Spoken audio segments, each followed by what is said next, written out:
In the world of professional basketball, talent alone isn't enough. NBA legends aren't just built on scoring ability. It's down 8, Ricky Davis with a steal, and he misses. They're remembered for teamwork, leadership, and the willingness to elevate those around them. Ricky Davis had all those tools to be a star. Athleticism, scoring touch, and confidence oozed from the 6'6" swingman. But his refusal to adapt his game and share the spotlight ultimately turned what could have been a legendary career into a cautionary tale of wasted potential. The rise of Ricky Davis.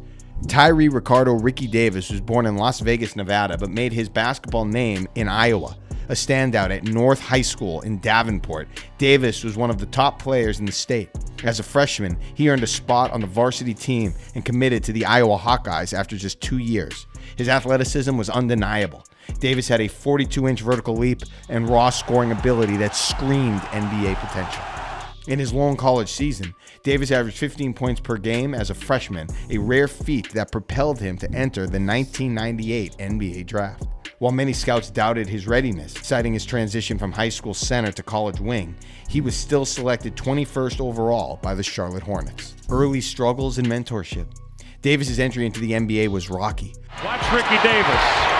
Explosion with a little flavor on the end of it. Hornets coach Paul Silas had a veteran-heavy squad and wasn't interested in giving minutes to a 19-year-old rookie who played a loose, unstructured style of basketball. Davis was forced to watch from the bench, unsure of his place. But he found guidance in Bobby Phills, a beloved teammate who became a mentor on and off the court. Under Phil's wing, Davis finally got a shot, delivering a breakout performance that showed glimpses of his scoring prowess. Tragically, Phil's passed away in a car accident mid-season, and Davis's minutes were slashed. After being benched for the playoffs, he was traded to the Miami Heat. A second chance in Cleveland.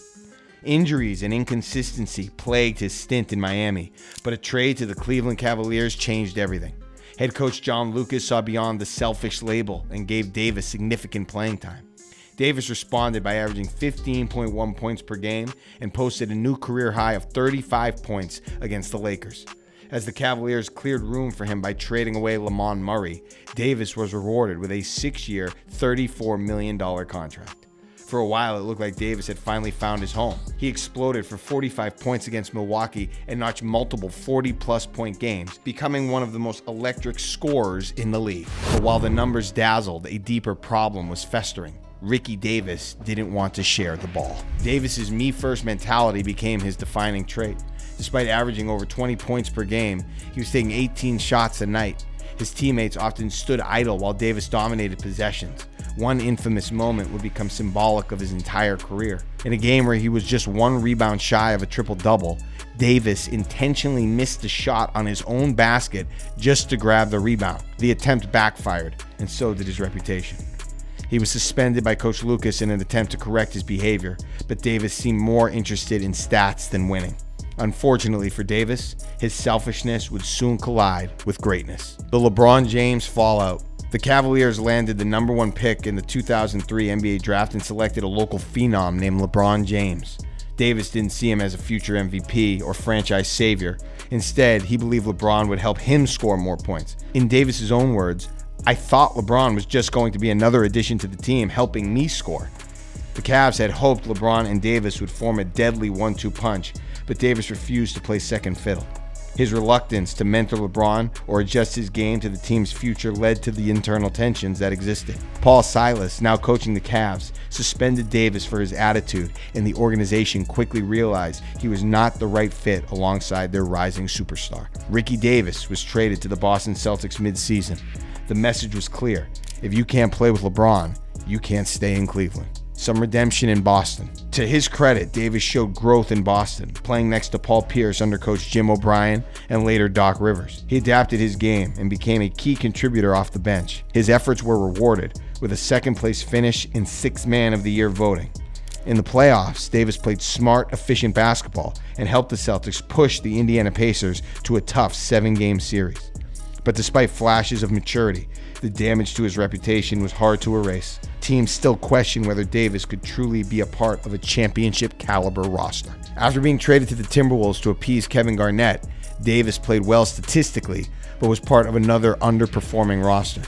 He later returned to the Miami Heat to play alongside Shaquille O'Neal and Dwayne Wade, even dropping 33 points and 9 threes in a single game.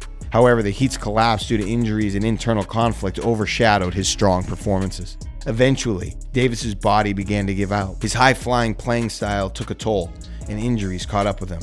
During his time with the Clippers, after the 2009-2010 season, he was out of the NBA, spending time in the developmental league and overseas in an effort to keep the dream alive. The legacy of Ricky Davis. Ricky Davis played 12 seasons in the NBA, scored over 10,000 points, and had games that left fans speechless. But his refusal to adapt, share the spotlight, and embrace team basketball robbed him of greatness.